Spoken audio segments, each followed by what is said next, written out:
सारस के बदले की कहानी। जंगल के एक तालाब के पास सारस पक्षी का एक जोड़ा रहता था। एक दिन मादा सारस ने अंडे दिए थे, इसलिए वो अंडों की देखभाल करती और सारस मछलियां पकड़ता। एक दिन सारस दूसरे तालाब गया था मछलियां पकड़ने। वो वापस आ रहा था कि उसे रास्ते में एक लोमड़ी दर्द से कहारते हुए दिखाई देती है। क्या हुआ लोमड़ी? अरे सारस, मेरे गले में ना हड्डी अटक गई है, कृपा करके मेरी मदद करो। हाँ, मैं अभी हड्डी निकालता हूँ। सारस लोमड़ी के गले में अपनी लंबी चोंच डालता है और हड्डी निकालने की कोशिश करता है, पर दुष्ट लोमड़ी अपना मुंह बंद करती है और सारस को पकड़ लेती है। सारस दर्द से चिल्लाने लगता है। अरे लोमड़ी, ये क्या कर रही हो? मैं तो तुम्हारी मदद कर रहा था। देखो, मेरा दम घुट रहा है, मुझे छोड़ दो। सारस लोमड़ी के चालाकी में फंस गया था। वो बहुत तड़पता है, लेकिन लोमड़ी सारस को खा जाती है। मेरे गले में कोई हड्डी नहीं फंसी थी, मैंने तो बस नाटक किया था, नाटक। वैसे सारस को खाकर तो बड़ा मजा आया। इधर मादा सारस अपने पति सारस की राह देख रही थी। अरे, ये अभी तक क्यों नहीं आए? मुझे देखना होगा कि वो कहाँ रह गए। मादा सारस अंडों को वहीं छोड़कर अपने पति को ढूंढने निकलती है। कुछ दूर जाने के बाद उसे अपने पति के पंख दिखाई देते हैं। अरे, ये तो मेरे ही सारस के पंख है। इसका मतलब मेरा सारस अब इस दुनिया में नहीं रहा। किसने मारा मेरे सारस को? मादा सारस रोने लगती है कि उसे लोमड़ी के पैरों के निशान दिखाई देते हैं। लोमड़ी, तुमने मेरे सारस को मारकर अच्छा नहीं किया। मादा सारस रोती रहती है। उधर लोमड़ी तालाब किनारे जाती है। लोमड़ी को मादा सारस के अंडे दिखाई देते हैं। अरे वाह, आज तो सोने पर सुहागा हो गया। अभी सारस मिला भोजन के लिए, और अब ये अंडे। वो लोमड़ी मादा सारस के अंडे भी खा जाती है। थोड़ी देर बाद मादा सारस वहां वापस आती है। वहां उसे अंडों के छिलके मिलते हैं। तब तो सारस का दिल ही बैठ जाता है। वो फूट फूट कर रोने लगती है। हे भगवान, मुझे किस गलती की सजा दे रहे हो?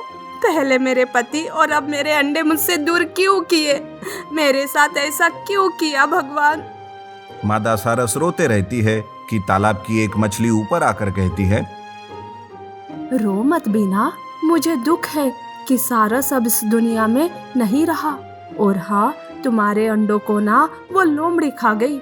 मैंने उसे देखा था, पर मैं कुछ नहीं कर पाई। क्या ये सब उसी लोमड़ी का किया धरा है? लोमड़ी, ये तुमने अच्छा नहीं किया। अब तो मैं मेरे अंडों का और मेरे पति के मौत का बदला तुमसे लेकर रहूंगी। मादा सारस लोमड़ी से बदला लेने का सोचती है। उसे पता था कि लोमड़ी हर रोज तालाब पानी पीने आती है। बस इसी बात का फायदा मादा सारस उठाना चाहती थी। उस दिन मादा सारस अंडों के जैसे दिखने वाले खाली अंडों को वहां लाती है और वो अंडे पटाखों से भर देती है।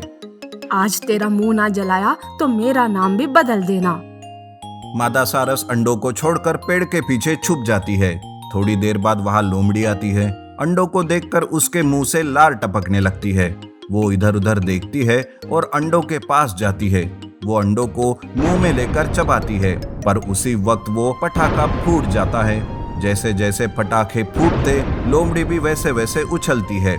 उसका मुंह भी जलने लगता है। तब लोमड़ी तुरंत तालाब के अंदर घुस जाती है और अपना मुंह पानी के अंदर रखती है। हाय रे, मेरा मुंह तो पूरा जल गया। अरे बाप रे, पानी में थोड़ी तो राहत मिल गई। अब तो मैं इस पानी से बाहर निकलूंगी ही नहीं। पर तभी एक खतरनाक मगरमच्छ लोमड़ी को पकड़ लेता है। लोमड़ी मगरमच्छ के मुंह में थी। बचाओ। उसकी आवाज से मादा सारस वहां आती है। मेरे सारस को और मेरे अंडों को तुमने खाया था ना? तुम जैसी लालची लोमड़ी के साथ तो यही होना चाहिए। अब तुम्हें कोई नहीं बचाएगा। नहीं, मुझे माफ कर दो।